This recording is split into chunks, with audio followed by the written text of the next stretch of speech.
Unbelievable. Now I know the problem in this restaurant. Yeah. I'm staring at it. And I'm staring at it as well. There's no more famous chef in the world than Gordon Ramsay, a chef that's branded himself as the angry Scottish bastard that rips cooks to shreds. Okay, I will redo it. Stop. I want you to take your apron off and then go home. He's so omnipresent on television that it might surprise some to know that Ramsay is still a heavyweight in the culinary world too, with restaurants around the globe that have garnered him nearly 20 Michelin stars with 17 and counting. So we thought it'd be nifty to make the first ever top 10 list of Ramsay's restaurants around the world to help you peek into the off-camera life of our favorite TV chef and second favorite TV jerk. Hey, that risotto is delicious. Thank you, Chef. It's not a celebration. I know it's not, Don't Chef. piss your pants. I'm not We going. still have a soft spot for Simon Cowell. So let's jump right in. The Fat Cow. And the man responsible for this is none other than Gordon Ramsay. Look I think he's telling his chef off already. Gordon Ramsay is perhaps best known for his temper and ability to insult those who seem to genuinely deserve it. Pass it back to Chef Melissa. The gremlin. Everything she touches, she screws. There you go. Sorry, guys. That's what makes him so endearing, even in a time where feeling safe in the workplace seems to be the topic du jour. One of his go-to insults is calling people fat or stupid cows. Perhaps fittingly then, this restaurant was seemingly doomed from the start, with legal challenges coming at every stage of the building. Ramsay was first sued by the contractors who helped refurbish the place over a bill of over $45,000. Then he was sued for not providing minimum wage in a class action lawsuit by employees. And finally, he was sued by a Spanish chef over the name Fat Cow, as he had somehow obtained the rights to use that name exclusively. You killed the Simpsons, Morty! And then he sued Ramsay again after Ramsay closed the restaurant and rebranded it for a healthy sum of $10 million. After that, the owner of the center that the restaurant was housed in ended up suing Ramsay for $6 million for unpaid rent on a lease of $52,000 a month. Ramsay said it's the unfortunate but inevitable normal procedure following the closure of a restaurant. It did actually serve food at one point though, in addition to getting served legal papers. It was actually intended to be a more casual take on Ramsay's cuisine, with a concept that Ramsay described as coming from his desire to have a neighborhood restaurant that you could go to all the time to just relax and enjoy a terrific meal. Considering all the stress from the lawsuits, it's sort of ironic that it was meant as a place for relaxation, but I guess that's the karma that comes along with naming your restaurant after an insult. What the hell is that? Showing Ramsay the love? Why not show us the love and hit that subscribe button and notification bell, and let's keep going. Savoy Grill. So I've spoken to my restaurant manager at the Savoy Grill and decided to give Paul a chance. The Savoy Grill is located in the historic Savoy Hotel in London, England, a hotel that's been in business since 1889. The first of the Savoy group of hotels, it was actually the first luxury hotel in the entire country, the first to utilize electric lights throughout its building, the first to have electric elevators, the first to have bathrooms instead of chamber pots, the first to have both hot and cold water, Yes, chef. Wake up! Yes, chef.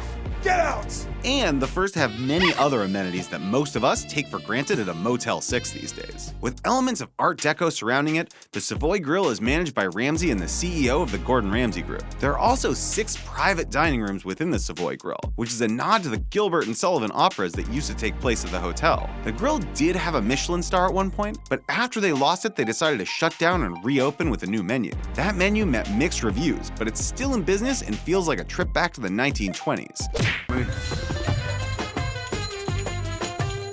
Oh my god. So if you've ever wanted to rock flapper gear and eat some delicious food, check out the Savoy Grill. Petrus. The wine label, the vineyard, what they stand for, is unique. While Gordon Ramsay's restaurants range in what they offer from casual dining to Scottish cuisine, etc., if you really want to experience the go-to food that best represents Gordon Ramsay, then you'll want to visit restaurants like Petrus, which serves modern French cuisine, although it could be argued that Ramsay is more well known for classical French cuisine, as it was a trip to France in his youth that really solidified his vision and goals as a chef. You French pig! Located on Kinnerton Street in London, Petrus has held a Michelin star since 2011, and it's also been awarded 5 AA rosettes. Petrus opened in 2010 and was initially run by head chef Sean Burbage, who had worked in other Gordon Ramsay restaurants, including Restaurant Gordon Ramsay and Gordon Ramsay au Trianon. La Noisette. People really like them. No doubt half the customers are drunk. Another French restaurant in London, England, it's clear that Ramsay has a niche in terms of the type of cuisine he prefers to offer, as well as the location that he starts most of his restaurants. Located at 164 Sloane Street in London, the location has a rich history of hosting multiple restaurants, despite the fact that the building itself only opened in the mid-1990s. Originally, it was a private members-only club named Montez, with a kitchen that was operated by celebrity chef after celebrity chef, including Alain Ducasse, who had been awarded multiple Michelin stars, and Jamie Oliver, who oversaw chef Ben O'Donoghue in the early 2000s. Purchased by Gordon Ramsay Holdings in 2005, it was originally operated by Ian Pengelly, who opened the eponymous Pengelly's, which closed after a year. You should be ashamed of yourselves. Under no circumstances can we continue to serve food. Shut the place down. It was then reopened as La Noisette, with chef patron Bjorn van der Horst, where it was awarded its first Michelin star until it closed again in March of 2009. Apologise to every customer. Yes. I'm shutting it down. This restaurant may be responsible for Ramsay's expansion into other physical locations, as having multiple Michelin star winning restaurants that offer French cuisine in one city can be too much of a good thing sometimes. Verre. We are ready, Dubai. The big question is, are you? Verre, which is also known as Gordon Ramsay at the Hilton Dubai Creek, is one of Ramsay's non-London-based restaurants and is, spoiler alert, located within the Hilton in Dubai Creek. It was the first restaurant that Ramsay opened outside of the UK and was in business for 10 years, which is a lifetime in the restaurant world, as most restaurants fail within the first 5, which goes to show how amazing some of Ramsay's accomplishments are. Personally, I'm an Instagram man. Snapchat? No, I leave that to the youngsters. Verre was a joint venture between Gordon Ramsay Holdings and the Hilton itself, with Ramsay taking a percentage of the profits each month and Hilton handling the staff salaries and the layout of the restaurant. Perhaps not surprisingly, Ramsay disliked the decor of the restaurant, which caused problems with the management at that location and at Hilton Corporate, especially after Ramsay started paying the staff out of pocket to supplement the low wages offered by Hilton Corporate.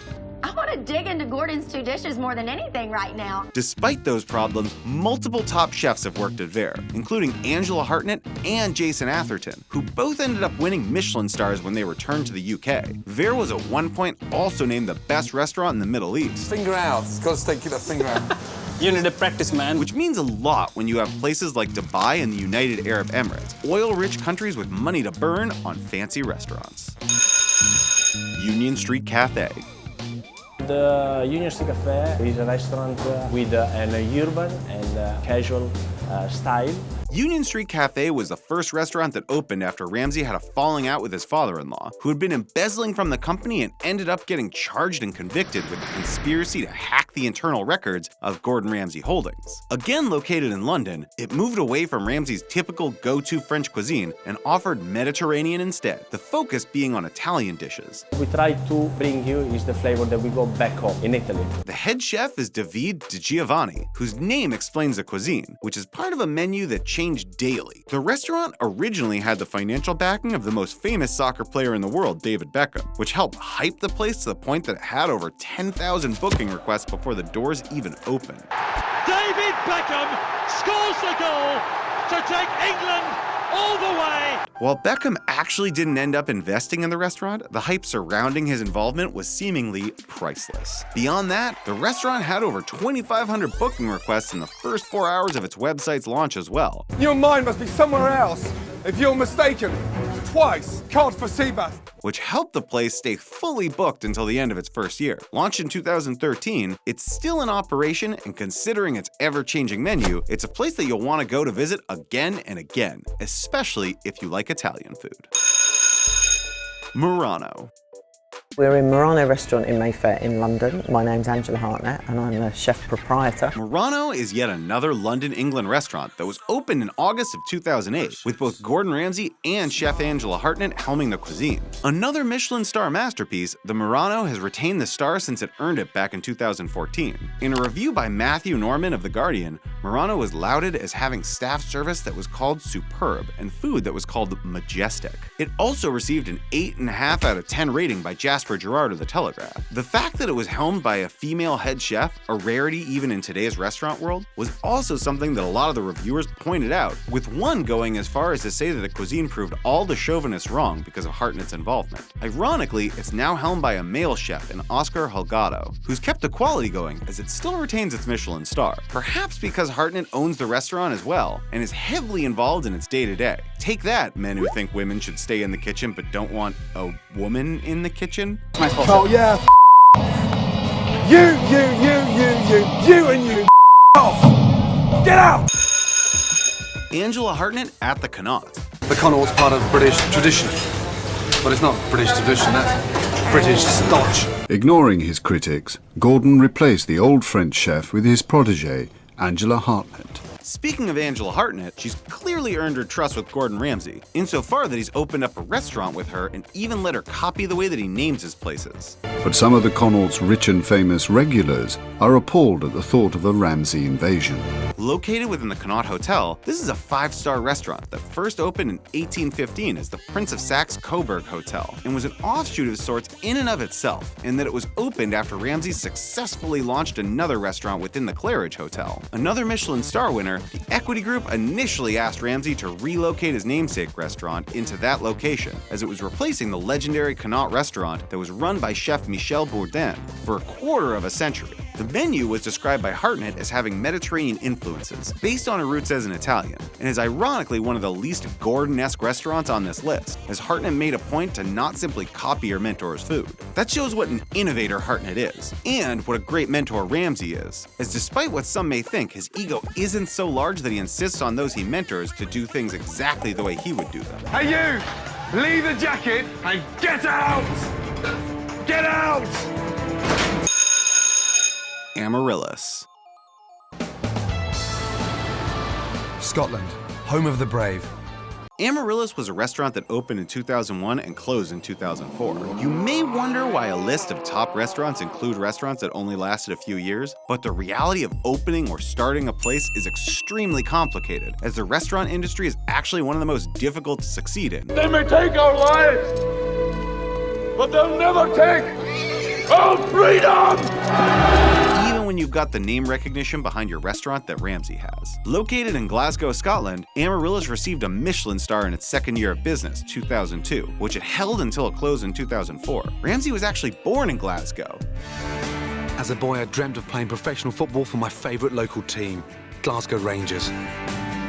But was raised in Stratford-upon-Avon, and that's why I wanted to open a restaurant in Scotland that featured cuisine from Scotland. The day-to-day cooking was actually done by David Dempsey. As a chef de cuisine, Dempsey and Ramsay took 2 years to find the proper location in Glasgow. They ended up finding it in the One Devonshire Gardens Hotel, which is located in the west of the city. While it did retain its Michelin star through its entirety, it perhaps failed because Dempsey ended up being promoted to the head chef at restaurant Gordon Ramsay and leaving Amaryllis, who was actually fully booked on the weekends when it closed, and also was responsible for giving Ramsay the most active Michelin stars of any chef in the world. But because of its high standards and the slow weeknight bookings, it closed in 2004 to the detriment of Scottish foodies across the land.